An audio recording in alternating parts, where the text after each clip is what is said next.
After pregnancy back பெயினுங்கிறது எனக்கு ரொம்பவே சாதாரணம் ஆயிடுச்சுங்க. என்ன மாதிரியே என் பொண்ணும் கஷ்டப்பட கூடாதுங்கிறக்காக இந்த கருப்புளுந்து களியை வாரத்துல 2 நாள் தொடர்ந்து கொடுத்துட்டு வரேன். நானும் சாப்பிட்டு வரேன். இப்ப பேக் பெயின் நல்லாவே கம்மியாயிருக்கு. பெண்களுக்கு இடுப்பு வலி வராம ரத்த சோகையை தடுக்கிற கருப்பு உளுந்த நல்லா வறுத்து வெளியே எடுத்துட்டு மாதவிடா காலத்திலயும் கர்ப்ப காலத்திலயும் ஏற்படுற பிரச்சனைக்கு சொல்யூஷன் கொடுக்கிற பூங்கார் அரிசியையும் நல்லா வறுத்து வெளியே எடுத்துட்டு எலும்புகளை சீராக்கி ரத்த சக்கரை அளவை கட்டுக்குள்ள வைக்கிற காட்டியான அரிசியையும் வறுத்து வெளியே எடுத்துருங்க. மலச்சிக்கலை சரி செய்யக்கூடிய குள்ளக்கார அரிசி வறுத்து வெளியே, நோய் எதிர்ப்பு சக்தி கொண்ட மாப்பிள்ளை சம்பா அரிசியும் வறுத்து வெளியே எடுத்துட்டு உடல் எடையை குறிச்சு கேன்சர் வராம பாதுகாக்கிற கருப்பு கவுனி அரிசி வறுத்து வெளியே எடுத்துருங்க. இதய ஆரோக்கியத்துக்கு ஏற்ற கருங்குருவி அரிசி வறுத்து வெளியே எடுத்துட்டு இதோட பச்சரிசியையும் பாசிப்பருப்பையும் நல்லா வறுத்துக்கோங்க. சுக்கு ஏலக்காவையும் வாசத்துக்காக சேர்த்து நல்லா வறுத்து வெளியே எடுத்து எல்லாத்தையுமே மெஷின்ல கொடுத்து அரைச்சு எடுத்துக்கோங்க. நம்ம அரைச்ச பொடியில 1 கப் அளவு பொடியை தனியா எடுத்துட்டு 1.5 கப் வெல்லத்துக்கு 3 கப் தண்ணி சேர்த்து நல்லா கரைச்சு வடிச்சு எடுத்துட்டு அரைச்ச பொடியை வெல்லத்தோடயே சேர்த்து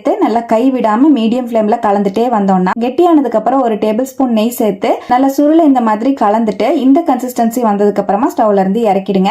அவ்வளவுதான் கருப்புளுந்தங்களி ரெடிங்க. இதையே நீங்க கூழ் மாதிரி செஞ்சும் குடிக்கலாம். ரொம்பவே சூப்பரா இருக்கும். இவ்வளவு பெரிய ப்ராசஸ் எல்லாம் செய்யறது எனக்கு கஷ்டமா இருக்குன்னா நம்ம ஃபிட் அண்ட் ஃபுட் தமிழ்ல இதே மெத்தட்ல கருப்புளுந்தம் கஞ்சி பொடி ரெடி பண்ணி கொடுக்குறாங்க.